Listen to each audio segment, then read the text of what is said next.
Well, g'day guys, here we go. Welcome to Life in the Peloton, being brought to you by MAAP. We had a huge kickoff this year with MAAP over at the Tour Down Under, and I've been loving getting involved the last few years over in Adelaide as an ex-pro. It really is a cycling party over there, and this year things went up a notch with MAAP entering the World Tour with Green Edge Cycling. They're backing both the women's team, the Liv Alula Jayco team, and the men's team, Jayco Alula, and the kit has been turning heads in and out of the pro peloton. It's epic. I love it. And I know the riders are loving it too. Well, just before we get to this episode, I want to chat to you about Join Cycling. Now, Join Cycling is a training tool created in the Netherlands by Jim Vandenberg. It's an AI training app that's fully adaptive. That is something that unless you're a pro and you've had a coach on call 24/7 like I used to, you're never going to be able to have that instant adaptation in your training when life commitments come up. And that's the reality. Go across to join.cc/lifeinthepeloton to sign up for 1 free month trial and then download the app. Once you have the app, fill in all your details, your numbers, your heart rate, your power. Also, they can also integrate running, so chuck your running times in as well. Second step is letting them know how much availability you have, how much time in the week you have to do some training. You can also specifically say how much time each day you have free. And lastly, it's time to set a goal for yourself. It can be the essentials or an event. They've got events loaded up in the app right there for you to pick, or essentials can be anything. Build and boost your fitness, improve the specifics like your climbing or your sprinting, or maybe even focus on your top end for optimal performance. Whatever it is, just lock it in. I decide to focus on the Beechworth Granite Classic coming up. That's a gravel event in 6 weeks' time. And boom, done. Just like that, I have my training program leading into the Granite Classic lined up for me. Get yourself over it, guys. Why not? No strings attached. Try it out for 1 free month. Set yourself a goal. Try it out for a month and then see if you like it. Join.cc/LITP. All right, this is a biggie. He's been on the pod a few times. He's a good mate. It's Lachlan Morton. He has just released his film, Great Southern Country, the story behind him breaking his record riding around Australia. He did it raising money for the Indigenous Literacy Foundation, heading out of his hometown in Port Macquarie on the 5th of September last year. The nuts and bolts of the trip were he had to average around 400k a day to complete the 14,200 kilometres to beat the previous record held by Don Alley in 37 days. A massive feat. Just try doing 400k in one day just once, let alone backing up the next day, and then following it on for another 30 days or so. Well, that's what he did, and a lot more. He was tapping out an average of over 450 a day, with some massive days in there, like epic days. But it was a team effort. Lachy did this one supporter, which is quite rare for him. Generally, on his missions, they're all self-supported, which means he can't really have anyone there to help him follow or just really do anything. But this was different.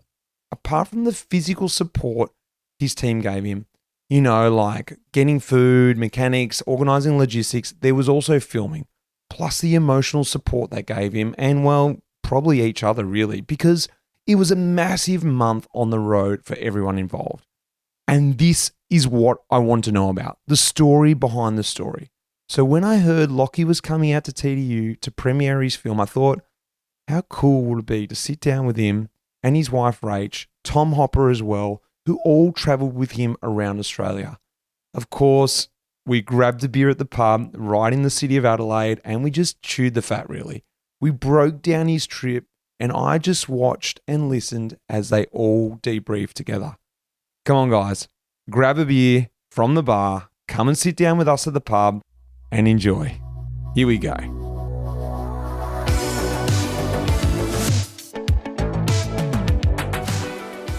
Well, we're in. Guys, Lachlan. G'day, mate. Rachael. Hello. Your first podcast. This is my first ever podcast. Well, I'm very honoured to have you on here as your first pod. Thank you for having me. How's it feel? A little bit nervous, but should be good. I've almost finished a whole ginger beer, so alcoholic, by the way. So that should help. Take the edge off. Yeah. We're sitting here, of course, with Lachlan Morton and his wife, Rachael Peck. Guys, this is exciting. We're waiting for Tom Hopper to come in. We're getting the crew back together. Well, a small part of the crew, because I want to hear about it. I want to hear about great southern country, the lap around Australia, the tourist lap. Wasn't it, Rach? Oh, yeah, absolutely. That's why I agreed to do it, because I was never going to see Australia unless I did it in this most in-depth, insane way. And we sure did. Just don't ask me the name of anywhere, because everything's a blur now. Pubs, roads, it's all just merged into one. Yeah. One big congealed mass of Australia. Well, the trip, I've got some stuff here just to outline it, and we'll go into it. 5th of September last year, you decided to head out from your hometown, Port Macquarie, New South Wales, in, I guess, attempt, you could call it, I guess, to try and break the record around Australia, which was held by Dave Alley in 2011, did in 37 days. How'd the idea come about? Why did you want to break it? We were talking, well, it's actually Rach and I were talking about what kind of project I wanted to do last year, and we were both kind of set on the idea of doing something in Australia. And then initially I had some ideas around some self-supported off-road stuff, but then just looking at the different routes, the standout one is obviously the big lap. And then the idea that Rachael could come, we could pull together a crew and kind of have a different experience to what I'd had before doing it. That kind of was the seed was planted there, and we're yeah, okay, we'll just do that. And then the reality of what it takes to pull a trip like that together, it's a lot of planning and logistics and all of that, but it came together. We had a good crew, and that was the because origin. Rach, from what I previously known, you don't go physically on a lot of the adventures. You do a lot of dot watching. I remember talking to you about this a long time ago, and just always watching the dot and is it moving? Yep, there it goes again. Good, he's still alive. That's good to know. So Love that. was there a big sort of, not push, but an interest from you, hey, I want to come on this one of these adventures and be there day to day and I guess see it or support it? I don't know. What was your inspiration to go on it as well? Yeah, I mean, a lot of the other trips that Locke's done and a lot of these endurance rides, they've been unsupported. So of course, me being there would be totally redundant, and beyond that, you feel really helpless just being that close and not being able to help at all. So the idea of him doing this supported was a really cool way that I could see a really close look at the stuff that Locke does and be involved as much as I can. And it's nice that we now have that to share as a memory and an experience, because it was obviously the most challenging for Locke. I'm not going to try and come for that, but there was definitely times where it would be challenging or just you go pretty deep as a supporter, and it was nice to have that shared experience together. I guess from both of your sides now, coming into it, was it underrated the amount of effort that the support team was going to have to give? Were you sort of yeah, cool, you guys drive along, give me a bit of food, and you were thinking, yeah, that'll be pretty fun, I'll pop out, and you're was it an underestimation of what the job was at hand? Absolutely. I really truly thought that we would do this and I would have, an hour or two in the morning. I was going to work out every day. I was going to go for a run. I was going to cook food. I was going to have the mornings to myself. And then I was and then I'll, do all the other jobs. Lol. I can't believe I thought that was how it was going to go. I was going to bed at 7 p.m. and waking up at 11:30 p.m. So yeah, it's pretty different.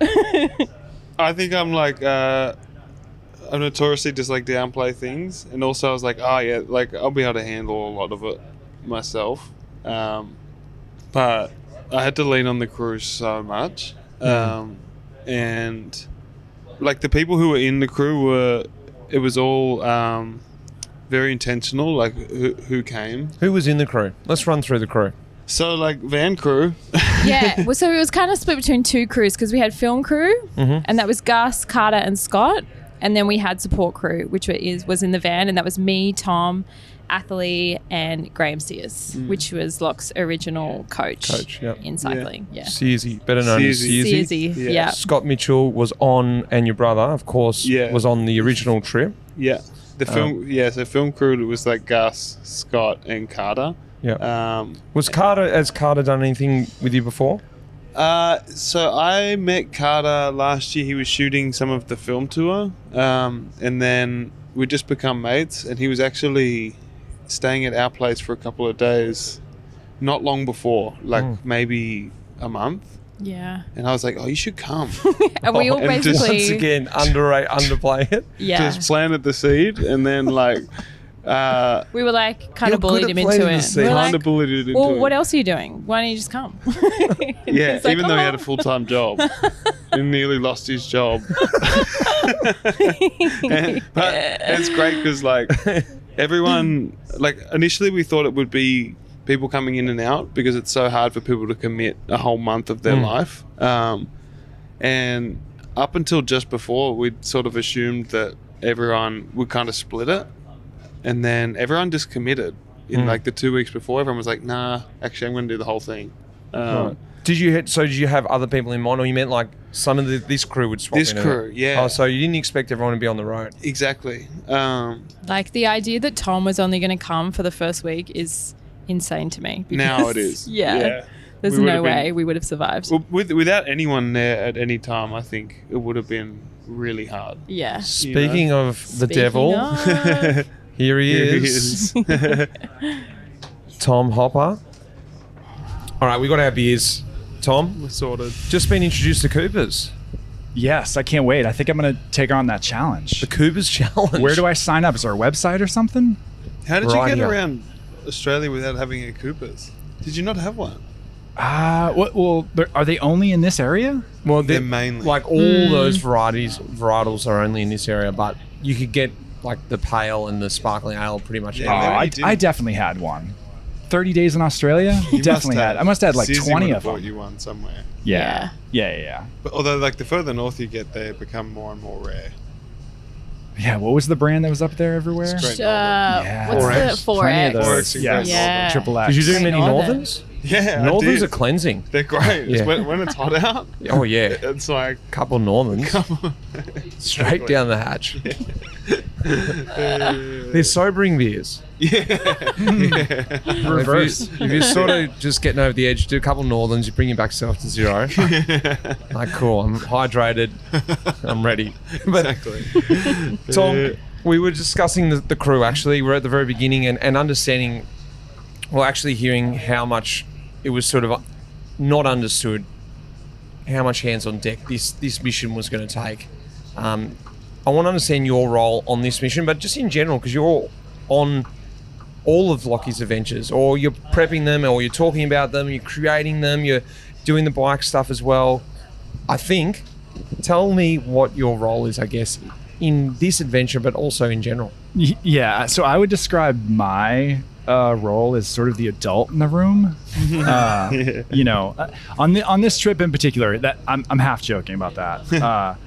It was a lot of friends and family, right? This thing definitely felt like a family road trip. I think my goal with all of these sort of adventures, missions, is just to try to keep the train on the tracks, and maybe the smaller details that Rachael wouldn't know, or Ather, or the crew wouldn't know what needed to be done. I think I'm there just to sort of the smaller details. Like what specifics? Like Like we need petrol, guys? maybe not that specific. I think there's a meter in the RV that would show that. It's more like equipment, maybe some like fueling. I think it's these like, it's the experience that Locke and I have on the road doing these events that like maybe we learn like on the fly, or at some event like, oh, he's struggling here, like I bet he would like this, or the bike, something with the bike. Obviously that's all on me, but I think it's the details that we've sort of experienced that I sort of know that the rest of the crew wouldn't really understand or think of. And I mean, Is it's it a lot about of time. about his like mentality? You know, he's getting to this tough spot. Cool, he needs that space. Is that something you know as well, Rach? Yeah, sometimes I can gauge when like mentally you might be slipping into a certain particular way for sure. But Locke also, I mean, you downplay a lot of things as well. So it's only when you really tip over that I'll see like the warning signs of that, maybe just like minutes before other people, and then it become obvious to everyone. I would say Rachael was like the MVP. Like if we didn't have Rachael on such a big mission. Absolutely disagree. No. Wholeheartedly. Honestly, I'm used to doing like, you know, 1-day events, maybe a multi-day here and there. So I think the bandwidth that I have for the mental diva? and physical toll of Lachy's experience, like, you know, it eventually maxed out for me, and then I'm just like, I got nothing. And that's, I think, where Rachael, being the partner, knowing deeper of what maybe Locke, you know, how he comes out of these things. I think it was nice having Rach as like that buffer of like, well, that you can't yell at me because Rach is here, you know, or just like, Rach can handle this, like end of a tough ride, like he doesn't want me hugging him after the ice bath, you know, like having Rachael there. There's plenty. Yeah, that's why. Yeah, MVP for sure. I definitely got shafted with a couple of like, you have to go tell me he has to do an interview now. I'd be like, well, no, and they're like, Don't use me you for do that. it, you do it.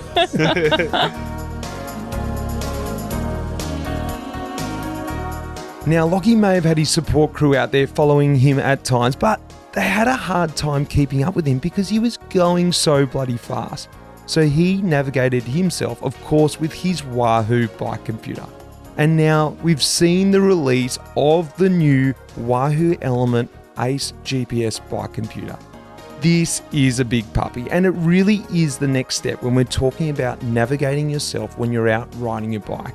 It is Wahoo's largest and most powerful bike computer with a touch screen, a supersized display, and ride intelligence that helps you actually understand your aero awareness.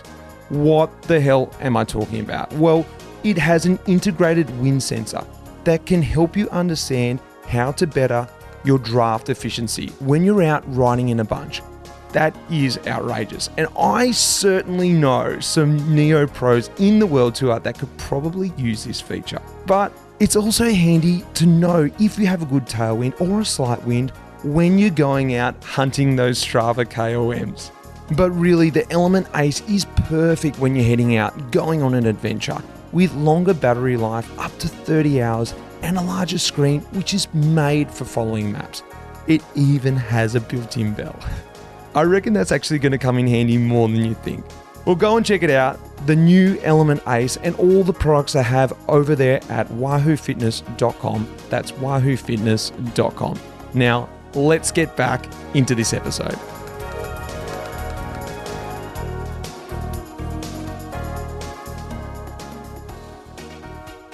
Did you have any blowouts along the way? I've never really seen you blow out. Like, I would be blowing out like 100k day one. Like angry. Yeah, it's like, oh, that's it. Like, I'm done. Get away, guys. I need some space or whatever it is.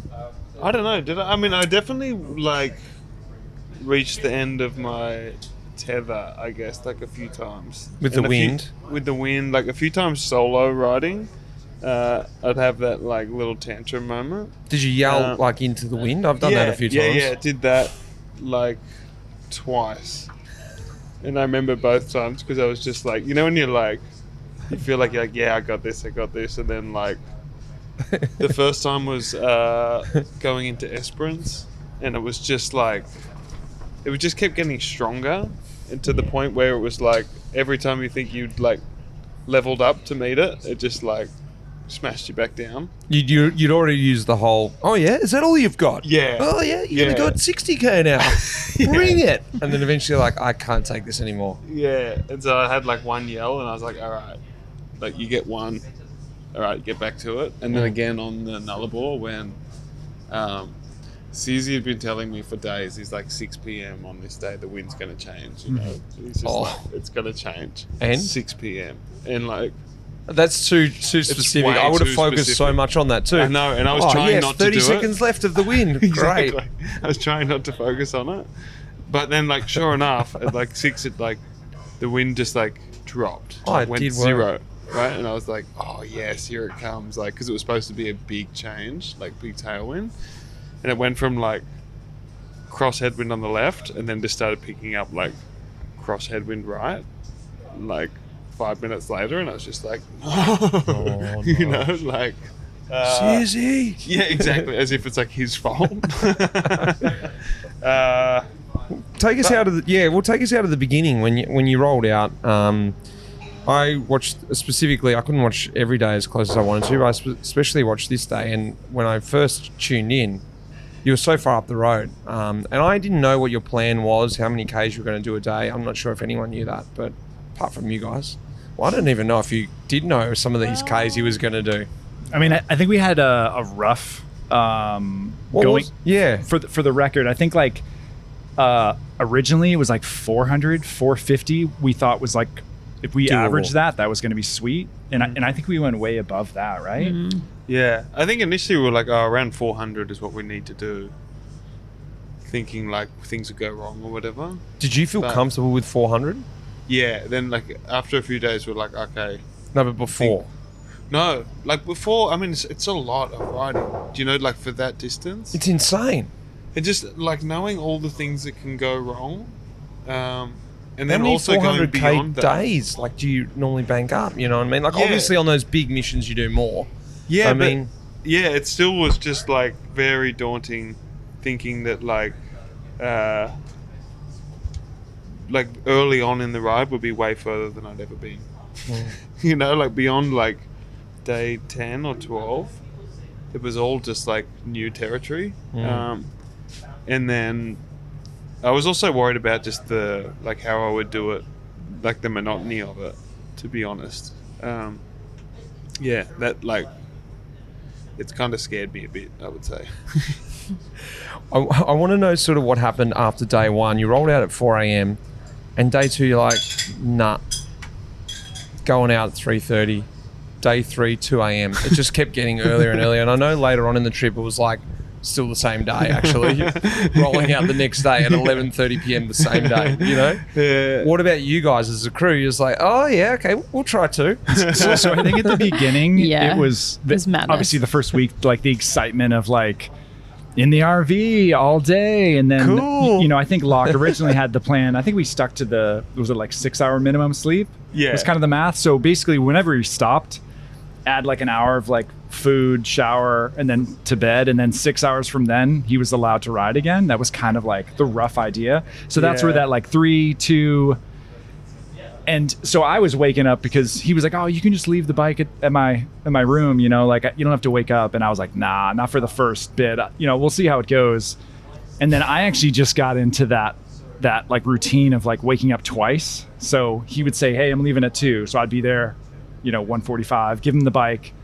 And then the crew, we wouldn't leave. We'd usually leave a couple hours after he left just to give him like a head start. And then like we'd catch him up.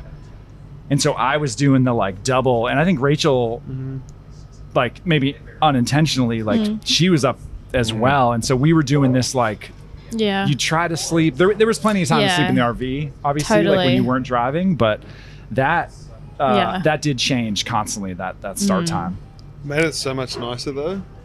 Like waking up and being like not just Yeah.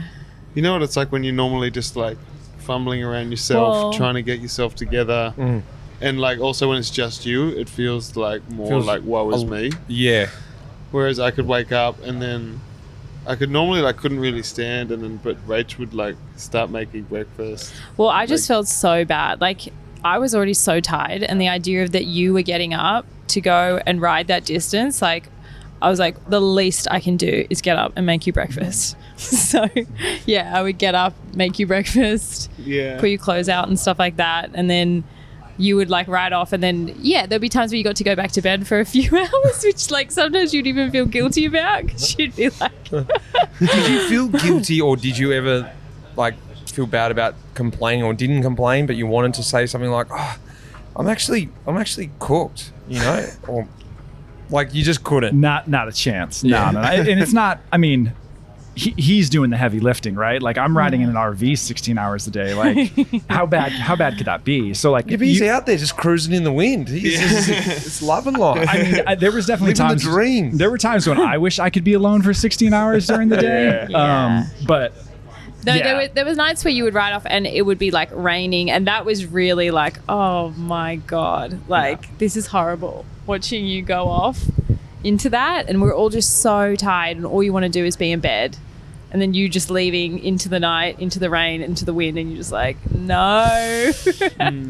Yeah. And I would like constantly like at the end of the day like downplay my needs for the next day and be like, no, you guys just like sleep in, I'll be fine. Like I'll just like leave like 5 hours after me, you know, like don't worry, I've got it. And then I would just like get way cold or like run out of water or whatever, and then luckily they would have just left a few hours later, you know, and then they would like be there. And just when you're thinking, thank God they didn't actually listen to me this time. Yeah, because like and they know me well enough to know that I'm going to do that like every day, no matter what. Same with just like initially. Was that actually? Is that legit?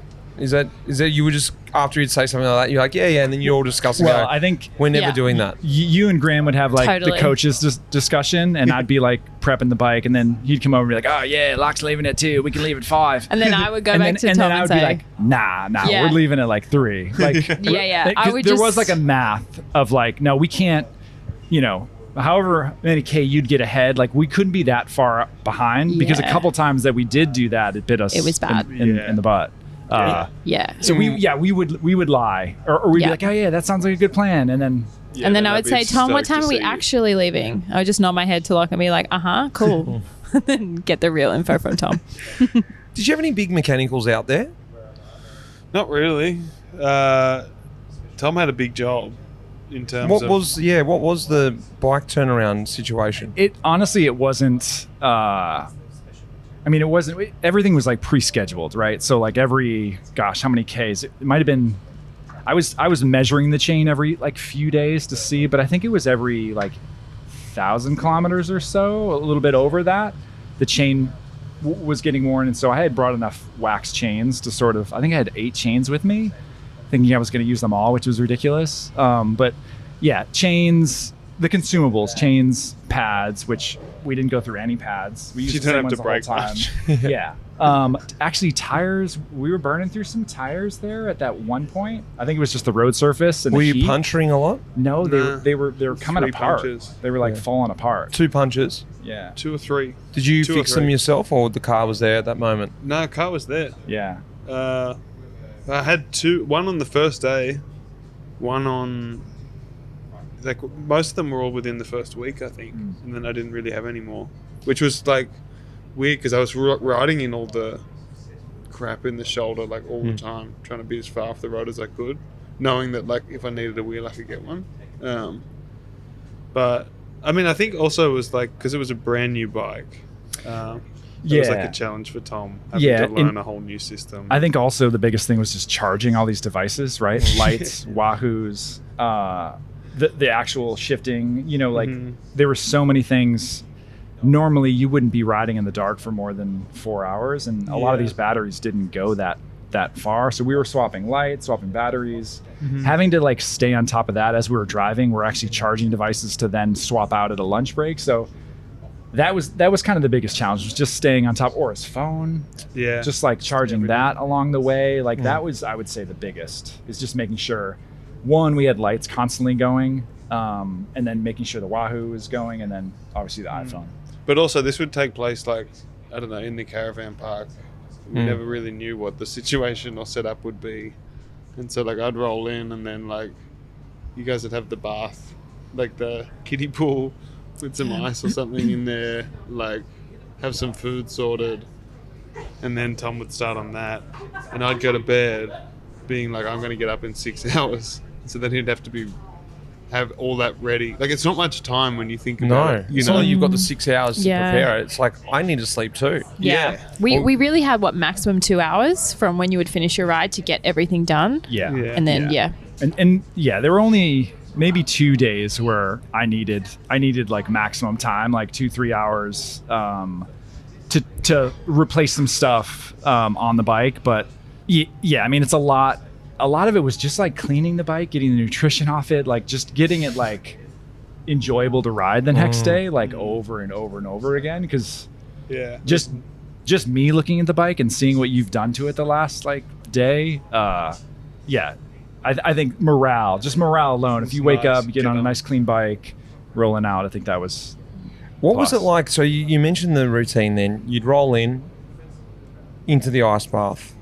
Was it? Run me through the routine, or from all sides, and who you take the bike as he rolled in. You just ghosted it across the Tom. So I think we our like best case scenario was, so we were in the RV. Support was in the RV. We had a film crew in a truck, and usually like 60K out or so, we would chat with the guys in the truck and be like, hey, we're gonna boost ahead, go find the roadhouse, go find accommodations, and then try to sort out.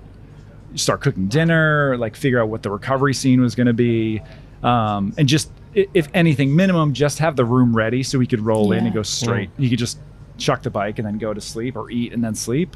The ice bath was a like northern Australian. It was like once it got above like 36, 38. Yeah, I'd say from like day 4 or 5 all the way until we got to Port Headland. That was the last ice bath. That one hurt because it wasn't that hot.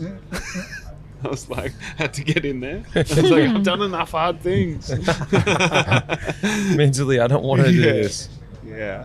And then, like, you guys would sort something to eat. Prep the dinner? Yeah. So, I feel like I was on food for Locke. Yeah, my job was like, we would get there, I would unload stuff, cook you dinner, and then try and get your washing done, which like we were churning through so much. I mean, you only brought like 2 kids, which was made my job a bit hard because it was like, this needs to be washed. And I tore one like right away. Yeah.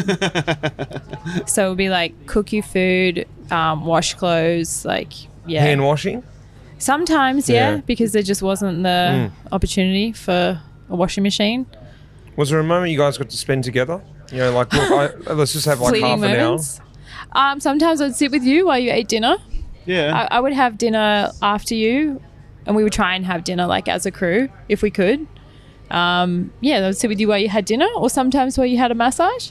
Yeah. From Ath, I would have a chat to you then. Give me a massage. Yeah. And Rachel. But it was like important that, and also when I'd wake up, because I'd give myself half an hour from when I woke up to like leave, and I'd spend that with Rach too. Yeah. I feel like that.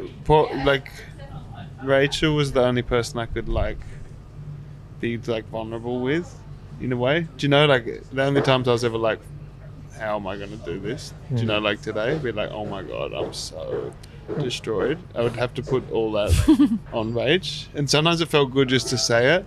You'd be like, oh, at least someone knows. Like, at least it's out there now. It's hard, but then then it kind of like shifts it. Do you know? Then you can, because you can't really like have that mentality for the next like 18 hours or whatever. You just kind of need to say it and then move on. But a lot of our interaction was probably that.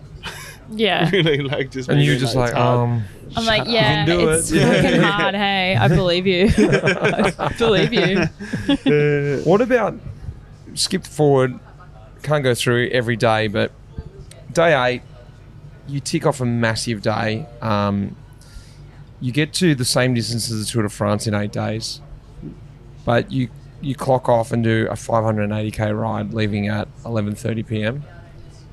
the previous day. Yeah. But day 9 into Catherine, you get a bit crook. You weren't feeling great. That's right. And just back it back a bit and just do 500.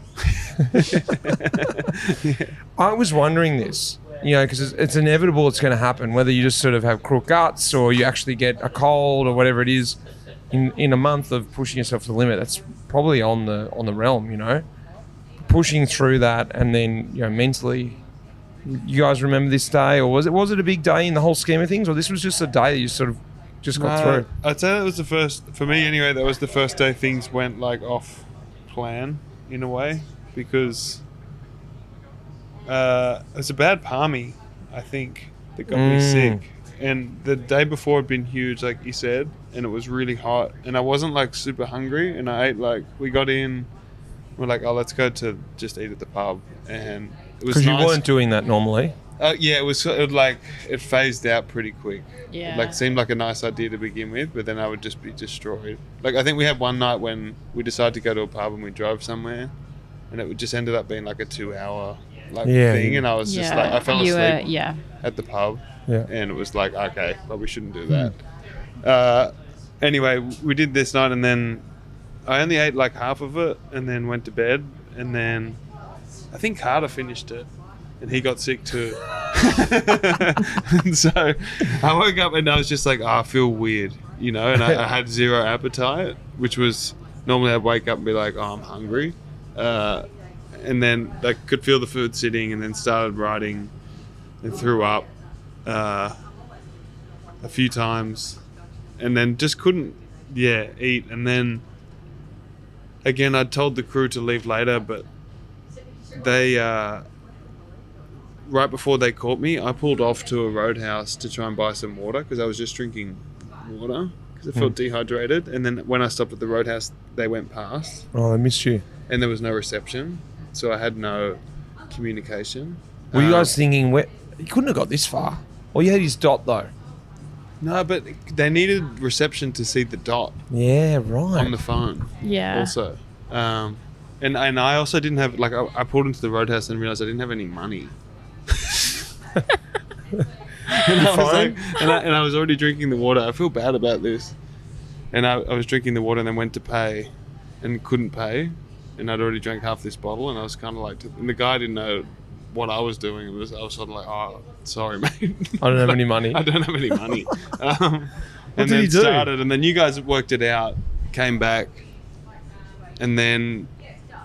Yeah, I didn't eat anything for probably like 300k until we got to Larimer. And then like things came back around and Just wrote it out. rode it through it. Yeah.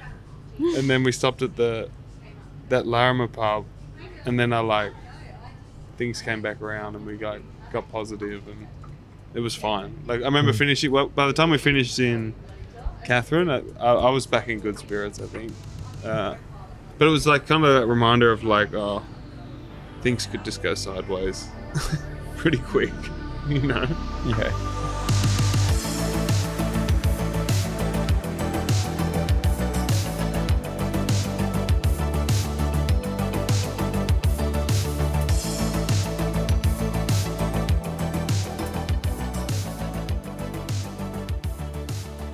What about the camera crew now? Your brother, Scott as well.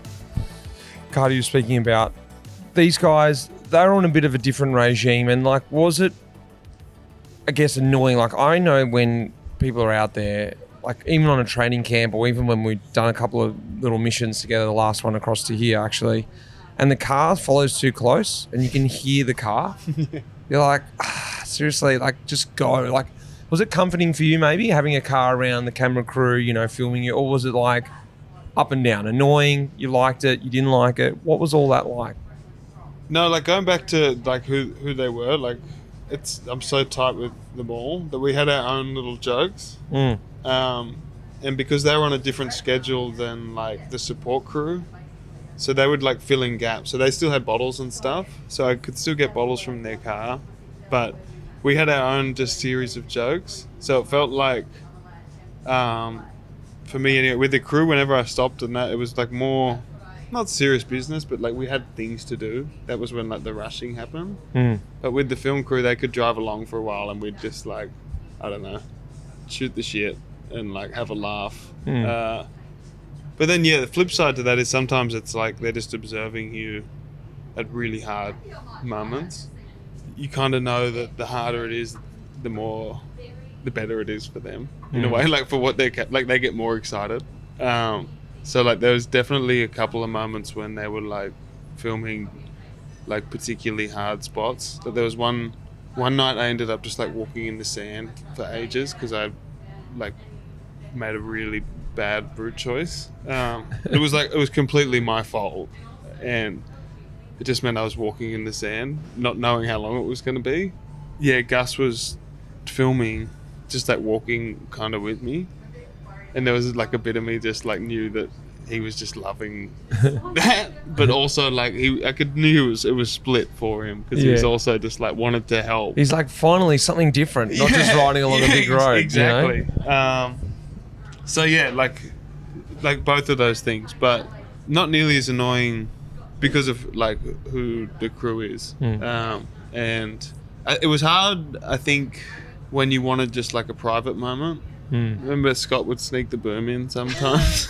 That was hilarious. I think it was the last day. Maybe the last day came into a bit of technical difficulties, and you just like got summit fever by that point. So it was like really tense, and you just had a bit of like a down moment, and you were sitting in the camper with me. You know, and you're trying to explain how hard it is, and I'm talking to you, and I can just see this boom just creep in the door, and it was comical. And was he trying to be funny, or he actually wanted to catch he you? wanted to get they were looking, He was trying not to be seen. Like a window opens? Yeah. Boom comes in. Yeah. It's exactly that. Was it a running joke? That type of stuff like that? Yeah. Yeah, like I mean, I think like it was all in good humor, but then it can change so quickly. Like you can go from being like, yeah, we're laughing about it, to no, I'm like really destroyed right now. Yeah, you need like, to get it's away. not funny. So yeah, I don't know. They like I just respect the fact that they've got to do what they've got to do, and also that like in the same way that like these guys supporting, it's like not a normal environment to do what they're doing, so it requires way more. And same with like filming something like that in that environment is just so hard.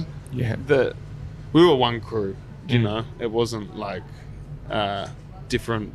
I don't know. At the end of the day, we're all hanging Yeah, out. absolutely. Yeah. It feels like, for me, and I'm sure you can split it into many halves and quarters and whatever, but it's almost like sort of two halves. You've got from port, you go up, you go north, you're in the sun, and then it was like the battle. The battle sort of almost started again when you went into WA. Yeah. And it was time, the zone of the headwind.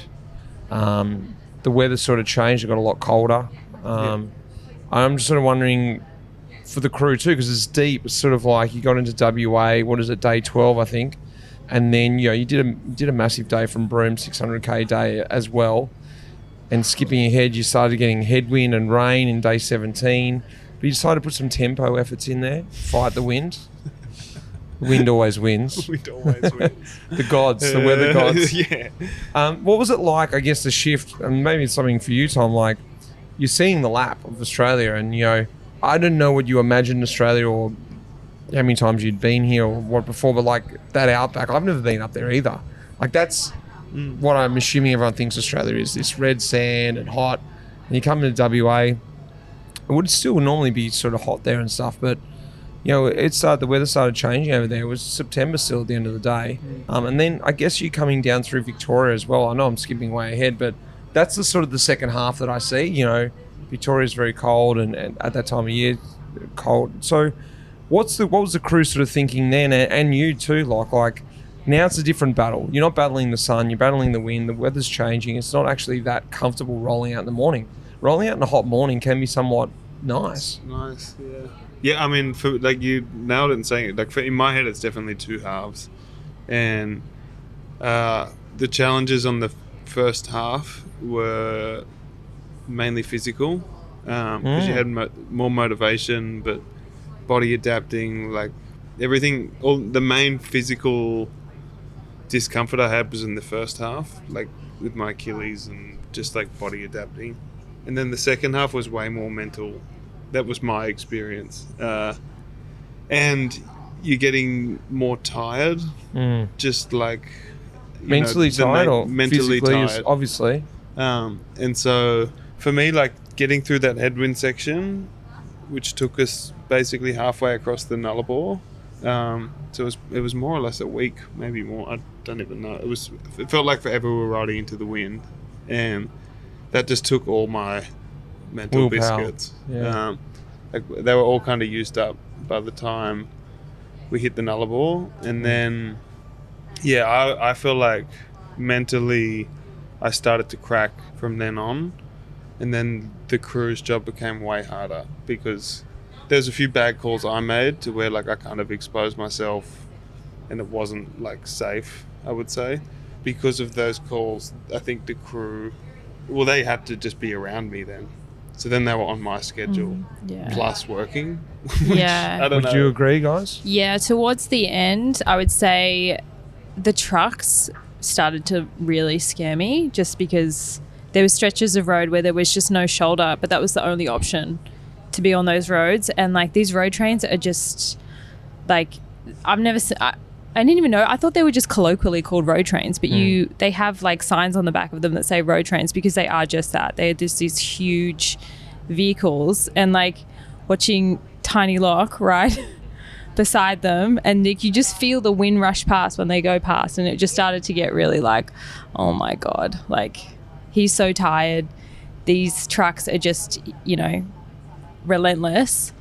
And so I think we were a bit nervous about that, so we would just leave around the same time as like in the end, did we, Tom? Like it was... And just drive behind? Yeah. Not drive behind, I mean, but we were always...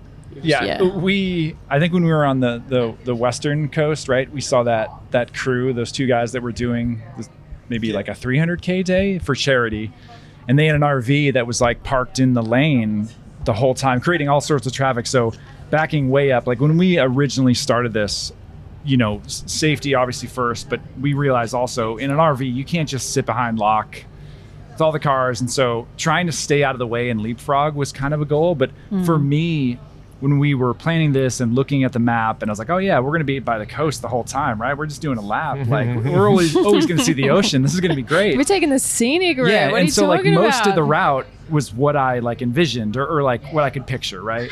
But that stuff, NT up to Darwin, I think that was like the most uncontrollable aspect of the route because the heat. There wasn't once the heat kicked in and he was doing these big days in the heat, like they were saying like more ice socks, more hydration, like, and water was expensive out there. Like we were buying these like 2-liter bottles for like $10 or something. Everything and, like, was expensive out there. Really? It was Steak was $50 plus. You would just go from like roadhouse to roadhouse, and they just knew that like, you're not getting anything for the next 300K, so we'll just charge you like whatever. And so I think that it was also my favorite part too was the roadhouses and just the like barren landscape. But it was definitely the hardest. But then once we got to Broome, saw the coast again, and then lapped around, it kind of all, it's that's what I envisioned the lap to be. Yeah, I also think the trucks were different. I mean, the attitude of truck drivers was much better in the north than on the like from when you start the Nullarbor all the way through till I would say like Melbourne area. The truck drivers felt a lot more aggressive. There was sort of a conversation we had with a couple of the truck drivers up on that like road train section, and it sounded like they were communicating trucker to trucker. Like road train would get on the radio and say, "Hey, a little pink guy's coming up," get him. You know, like not get him, but like hey, heads up. And it sounds like they had a much better like communication system for anything, whether it was like a car that was out, you know, flat tire, or they would just like communicate. And then once we swung down, like maybe it was a little bit more professional, and maybe just because of those the road trains being so large that like they had to look out for each other. But then when we swung down to that southern, it was just kind of like the Nullarbor. Different energy for sure. I always like whenever I get a headwind and I'm on a pretty bad road, I'm actually like, bring on the traffic, baby. Because you get the suck. Get the suck. Yeah. Were you getting a bit of suck?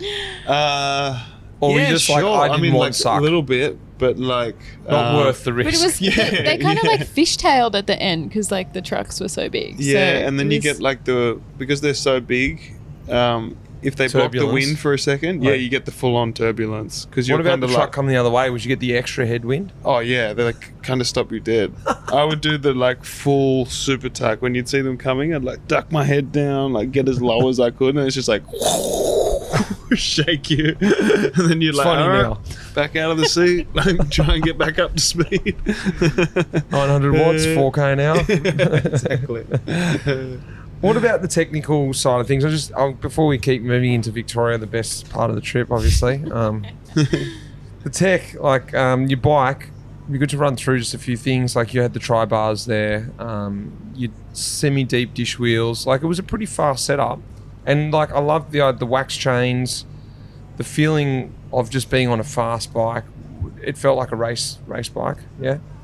Yeah. I mean, I hadn't ridden that bike before we started. Really, I rode it twice, so it was like a new model. So yeah, there was definitely some adapting, but like in terms of all of the things we could control, like Tom and I, the handlebar setup, the tires, wheels, we just spoke about it for a long time, and because we spend a lot of time together, just on the road, as it comes closer, we start to like dial it in and make like decisions. And you had gravel shoes on, I saw. Were they? Yeah, just rode the SPDs because it wasn't worth the risk of changing, because I don't really ride road pedals, shoes, so it wasn't worth just changing for the sake of changing. You experienced that at somewhere else? Yeah, exactly. I've had knee pains before because of that. So didn't want to do the sandals again. As good as that is. Like I did one day on the flats. Did you? Yeah, I packed the flats. I think it was half day, right? Wasn't half it half day? day? Yeah. Was that good? Lunchtime. It's great. Yeah, it was when like the body kind of got to that absolute hating you point, and I'd blown out like. When is that? Normally it was day 4, but it was day yeah, I did see day 4. It was day 7, or it was kind of later, and both my Achilles like swelled way up, and just like my body was really painful. And we stayed at that town Prairie, that pub. Yeah, that was really early on. Yeah, and I finished that day absolutely destroyed, and I asked Tom I was like, throw the flats on for the morning, and I did the first like 200k or something on the flats. But yeah, I mean, like Tom has a lot more experience and knowledge, I would say, with like technical elements, in terms of like I have like my preferences, but then I think Tom's pretty like knowledgeable and also sensible. Because I'll like have like wild ideas. Like, Be like, think about it. Yeah, let's think about that one overnight. Yeah. Let's sleep on it. Yeah. Like, because I had like a pretty comfy aero bar setup, like high. And after the first like 4 or 5 days, I was like, just slam these bars down. Like, I want to save like an extra 10 watts. Well, I was just like, they feel dumb, you know? And then we did that for what, like a day? Maybe 2, until I was finally like, hey Tom, do you reckon you can chuck those spaces back in tonight? And I think that was one of those nights where I needed a few more hours. Everything's like integrated, everything's run. Pain. That all of those cockpits just a quick nowadays. bar change. Yeah. Exactly. What about something pretty gross? The ABC, the Gooch. How did that hold up? The bottom. I'm sure everyone's wondering that. I'm certainly wondering, because like I didn't have any major issues. it's amazing. You got a big fat ass there for a sec. Yeah, my ass swelled up really big for a while. Did it? I had a fully. Yeah, that was funny. Yeah, you had a big dumpy. You had a huge dump truck ass there. Why? I don't know. Muscles But got swollen. I feel like guess. I noticed it first, and then Tom noticed it. So yeah, you definitely had something going on. I think I noticed it first. And then you might have been the first one to say it, but Like, and damn, I look think at it that was thing. the positioning. I think in the skis, the pelvis tilt on the saddle It's angle. just that butt was getting a workout. I'm just not used to seeing the badonkadonk like high up in the Yeah. air. No, Yeah. but it was fully swollen. Oh, okay. It was. Yeah, because Rach could see me nude Oh, yeah. Yeah, I saw. Yeah. more than you should. So No, I think like- like chamois cream. I normally am not big on chamois cream, but I was railing chamois cream. Going Every through the chance chamois possible. cream, yeah. Yeah, shout out. And yeah, it held up pretty well. I mean, the biggest thing for me is always like keeping things clean, which like I was able to do way better than you would self-supported. So yeah. I want to fast forward through the Nullarbor now. On the Nullarbor, you click off 10,000k. 14,000's the total lap. But through to South Australia, where you had 3 near misses, you talked about the trucks, and you're like, that's it. You spoke about this before. I'm going to choose my own adventure here. I'm going gravel. I'm going dirt. You're walking. You saw Tim Rowe in Adelaide. Yeah, That was cool. I did. Seeing a mate. Something about that too, apart from choosing your own route, was the people who joined you along the way. Motivating, like couldn't believe you saw them when they came out. Could they keep up? That was a worry I had. Unfortunately, you were way too early for me. I was away. I was like, you're not supposed to be here for another 4 days. Like, how was that? People coming out on the way? Yeah, it was great. Like, especially some of those stretches were so long. So, like, you'd start to look forward to having someone to ride with because I don't know, like, there was a crew in Catherine of 3 guys who came out, and I hadn't seen anyone since, like, Townsville, you know? And Would you slow up a little bit with them, or you just like, look, you got to just stay at my pace, or see ya? Depended on what mood I was in, you know? Like, there were sometimes I was just trying to get to where I was at, like going, sorry. See So, ya. like, yeah, there were some people who never got on. And, like, I'd feel bad Lots of about people. it. Lots of people. Yeah. I'd Just feel- fish-tailing line, yeah, and trying to close the I gap. kind of give them the way, but it's hard to explain that you're like, you're just on the end of your tether. You got you it. know? Yeah, no, totally understandable. Yeah. And then sometimes, yeah, I mean, again, sometimes it would just pull you out of a hole, you know? Like, nah, I just need 10 minutes talking to this guy. Yeah, or like even if you were like, I don't feel like talking to someone, and then you'd have a chat, and suddenly your whole mood could just kind of change. And by the time they left you, you'd be like back in a good You're spot. like, yeah, I need to remember this for next time. Yeah, exactly. But I get that. You just can't slow up and ride with everyone. But yeah. But it definitely like it was overwhelming coming through Sydney, seeing so many people, and I think I left Goulburn. I can't remember what time, but the first bloke showed up. I think it was like 2:30 in the morning or something, and then I wasn't riding alone until I finished at like 6 or 7 p.m. Which was crazy, you know, like cool, but also like at that point it was so close to the end. I was just like mentally fried, so it was like a lot, I would say. The change of route along the bottom and through Victoria, that's when we had a quick chat. I mentioned you when you very first started. I said, oh, mate, you got a crap route going through Melbourne. And I never heard anything from you until like then, all right, boy, give me a new route. I was like, oh, shit, he actually wants a route. Yeah. But just regardless of obviously you went through Land Vegas, an epic place. It was cool to be involved in a very small way, but that idea to change the route and I guess the question I have out of that is, you know, if you have your time again and things like that, would you change the route? You know, would you do things slightly differently? And now seeing a lap, I'm not saying you're going to be doing another lap, but that idea like, hey, I just got to get off these big roads. And then when you did get off them, you're like, this is great again. Or was it just like, oh, this is better, but it's still a slog? No, I mean, I think the way I did it, if you could only ever do it once, is not the way to do it. Right. Because it's fast. Like, I mean, there's a lot of amazing stretches where the highway is the only way. So, like, that's kind of the way you would ride it. But I would say, like, and like Rachel and I have talked about it afterwards, it kind of felt like you did this lap and you got the chance to see all the places you need to go back to. Yeah, in a way. absolutely. Yeah. And you know that I think we all shared the same experience when I finally decided to get off the highway after Murray Bridge, and then we got a route across to Ballarat. It just felt like this huge, like we were on the back roads, and it was like a big sigh of relief, and we were all just like, oh wow, This is like nice. how good's this? Cool. And it's just one of those things that it's the nature of trying to do something fast, and it's like you always give something up in that pursuit, you know, whether it's like the chance to meet more people, like the chance to see more places, like there's just a lot that you have to sacrifice if you're trying to do it quickly.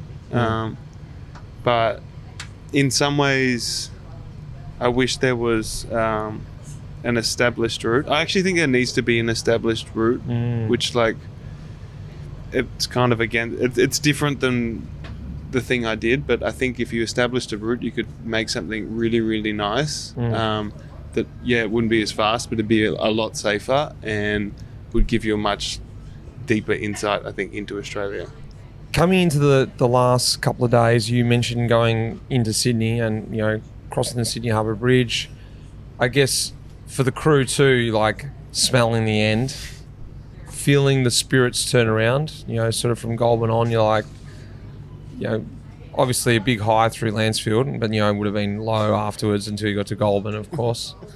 You know, everyone's sort of feeling like the end is near, we're going to do this. You were like a week ahead of the record.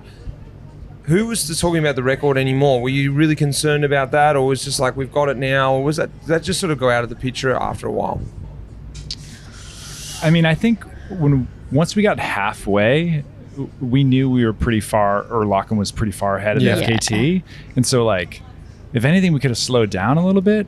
At the end, though, since we started in port, we had a bunch of days there before we set off. I was actually really excited to get back there. So, like, I think once we got to the end, like, I knew the job was done. We were gonna have some days to kind of relax. But it was really nice. The final swing, the last few days, like, I feel like those are some like beautiful roads, beautiful like towns and cities that we went through, which kind of really like, that summit fever that you spoke of, Rachel. Like, it was a really cool way to finish.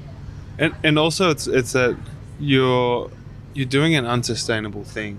So like it exponentially becomes more difficult as you go in, you know. And like I said, especially for the crew, once we got into that last week, they were like working equally as hard as I was, you know. And we were all it all became way more intense, I think, because like I'm getting more tired, and then also everyone else is getting more tired. So it's like you kind of have this like, we really need to get there in a way, you know, or we like need to back way off, but like that wasn't what we were doing. So it just felt like it was like a growing intensity, for me anyway, until we got to like 100 k's from port, until I was finally like, okay, like I can make it now. It's funny you say that, because we've discussed this before, that whether you do a 600k ride, whether you do a 100k ride, whether you do a 50k ride, it's always hard, that end bit. It's just the mental factor. And you mentioned there, we all needed to get to port. What were you feeling, Rach? Like, I need to, this, like, because you sort of, once you see the end, all of a sudden everything comes on you. You're like, I'm so tired. You know, like, I know you were tired the whole time, but like, if you'd imagine another 10 days, you would have done 10 days. But suddenly the end's there, you're like, I literally can't do one more day. Yeah, for sure. I think you probably felt that the most, Locke, because as soon as you finished, you just sat down and you had like the capacity of about 15 minutes, and you were just like, I need to go to bed. You were like so adamant about like, and you like, I could just see you fading so fast. And that afternoon, you finally got to sleep, and he was sleeping with his eyes open. So he was very tired. Oh, the old eye open sleep. Yeah, right. Yeah. Full freak, man. Yeah. And it's funny, I think more as like a support, it was this weird, like, gentle come down for me anyway. I felt like, because it was just like, I guess it's different to doing any other like the crescendo of any other like amazing sporting achievement, because it's endurance. It's different. It's not like, okay, now let's go party hard. It's like, now let's go to bed. So it's this really like fast drop off from like, oh my God, it's done, to like, okay, let's all just like go to sleep. Yeah. You know? So like, let's go down the pub and drink a million beers. Yeah. Also, like the way I routed the last 100 k's or so was all like my old training roads, and was that good, like, or was that annoying? It was amazing. Yeah, okay. It was so like, that was for me, like that felt like the celebration, because it was like a big reflection. And then it was just strange to come back to the lighthouse. You're like, whoa, because it felt, you're just like, this is, remember when we left here? Did it feel like, long ago or quick? It felt long. Okay. But also like just weird to think, you like, when we rolled out, you're just so naive to everything that's going to happen in a way. You know, like there was, I don't think for any of us there's any doubt that we would get it done. Yeah. But you just kind of, Yeah. I think you have to have that kind of like blissful ignorance as to what it's going to be. You know, like Otherwise there's you like wouldn't a saying that's like the days are long but the years are short. I think they like equate it to like having kids. But I felt like I could sum up the trip like that. Like the days were really long, but then by the time we got back to port, it was just like, wow, that was a whole, like that just wrapped up so quickly. You know, that whole thing was just one, you know, small percentage of your year, and it just felt so, you know, yeah. Tom, would you agree? Yeah, no, I was kind of reliving just the last couple of days and what we went through, and I feel like once we got to the end, for me personally, I was like, have a lot of reflection on like how the 30 days went, and like, you know, like where could I have been better, or like I wanted to keep going, honestly. Like I didn't want to end it. I felt like we were in such a good groove that it was just like, let's just keep like you know, like we're doing good. Let's just keep it rolling. But yeah, no, it was a lot of fun. Yeah. Well, that leads me to the next question. 78 days, Mark Boomer, around the world. I feel like this was a training run, because if you do it in 400 a day, you can do 72 days. This feels like it was a training route for around the world. Is it on? No. Was there any thought like that? Because I know you and I have spoken about this a few years ago. Oh, maybe I'll go around the world, or maybe I'll do that. JV wants me to break around the world record, you know, and I thought it was only when you're doing the trip and the distance, and I looked at the around the world, I'm like, 400 a day? Oh, hang on. This could be a training sesh for the crew too. Because I spoke to Scott, and he said, yeah, actually, you need to sort of test it out for the crew to understand the load and how it works and things like that. Is it on the cards? No, it's not on the cards. I think like you said, as a training, like from what you learn from that, you can take it and apply it to anything, that record specifically. But I just feel like you burnt that fire? I had that experience, you know, and I don't think I could like put myself through it or put anyone else through like riding on sketchy roads and doing the things that you would need to do to ride around the world really fast. It just like I would rather do something new, nice. you know, and it's like it doesn't appeal to me. If one day I wake up and I'm like, yeah, we should do it, like I know the crew, but it's funny though, because it's like you just get sucked into that. Like I already had people asking me from like Victoria on, they're like, what's next? You know, and you're like, well, I still got along 3,000 k. I don't know. Yeah. I'll get to like Wangaratta hopefully tonight. I don't know, but like, it's always, you can always go bigger. Yeah. And you can always like push it further. And for me, I feel like if I was chasing that record in that way, in terms of like it being a fast road record supported, then it would just be purely for my own ego. So like I don't feel the need.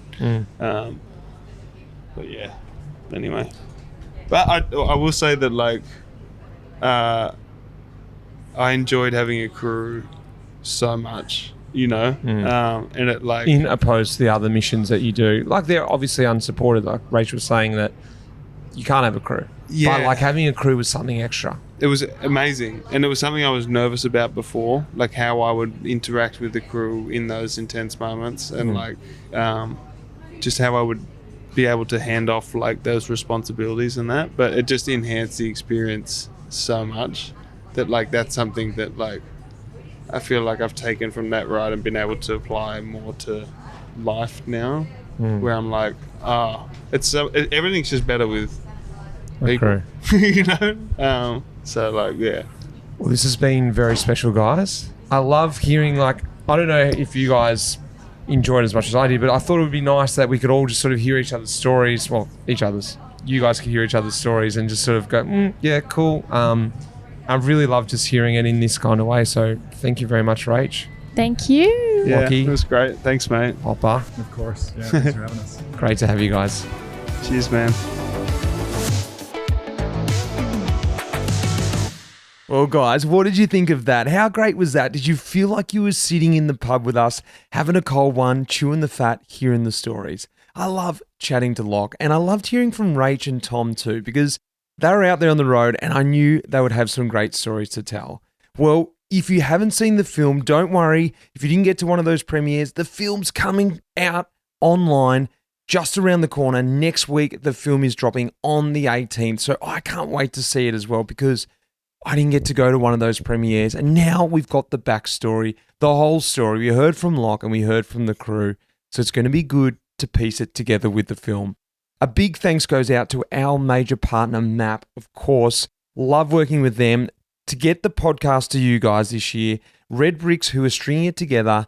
The Life in the Peloton crew behind the scenes, making the wheels turn. And remember, guys, our first Life in the Peloton Chronicles episode dropped at the end of January. So if you aren't already a Pelo member, get across to Life in the Peloton website and sign up. Guys, last but not least, we'll be having an episode for you next week. So, and until then, guys, take it easy.